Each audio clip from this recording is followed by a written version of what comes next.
So మొత్తానికి ఒక surgery అయిన తర్వాత పేషెంట్ అనేవాడు ఎట్లా క్యూర్ చేసుకోవాలి, హెల్త్ని ఎట్లా కేర్ చేసుకోవాలి? అంటే బెడ్ మీద నుంచి లేచేటప్పటి నుంచి జాగ్రత్తగా ఉండాలండి. అంటే సడన్గా ఇలా ఫ్రంట్కి లేయకూడదు. ఒక సైడ్ తీసుకొని చేతులతో సపోర్ట్ తీసుకొని, ఎవరైనా నార్మల్ పర్సన్ కూడా స్లోగా లేయడం, స్లోగా చేయడం పనులు. కార్ డ్రైవింగ్ చేసినప్పుడు కొంచెం దూరం వెళ్ళిన తర్వాత ఆగాలి. 100 కిలోమీటర్సే ఉంది కదా ఒకటేసారి వెళ్ళిపోదాం కాకుండా ఒక బ్రేక్ తీసుకొని ఒకసారి బయటికి రావాలి.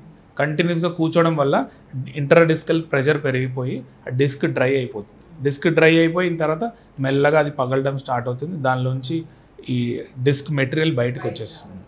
సో అది ఈరోజే అవ్వదు, ప్రొలాంగ్గా అదే పనులు చేయడం వల్ల మెల్లమెల్లగా ప్రాబ్లమ్స్ వస్తాయి.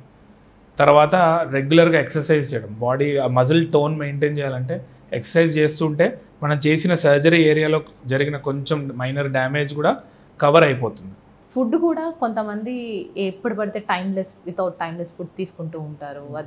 అది కూడా ఏమన్నా ప్రోటీన్ అంటే మజిల్స్కి మనకు కావాల్సింది ఏంటంటే టైంకి ప్రోటీన్ కావాలి బాడీకి. ప్రోటీన్ లేకపోతే మనకి మజిల్ స్ట్రెంగ్త్ వాపస్ ఉండదు.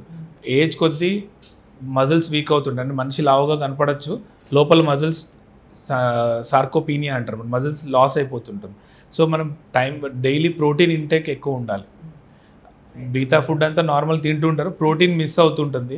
ప్రోటీన్ తీసుకుంటూ ఉంటే ఇప్పుడు పోస్ట్ సర్జరీ ఏ సర్జరీ అయినా కానీ, అబ్డామినల్ సర్జరీ కానీ బ్రెయిన్ అయినా కానీ, మనకి సర్జరీ తర్వాత కొంచెం ప్రోటీన్ ఇంటేక్ ఎక్కువ అవసరం వస్తుంది.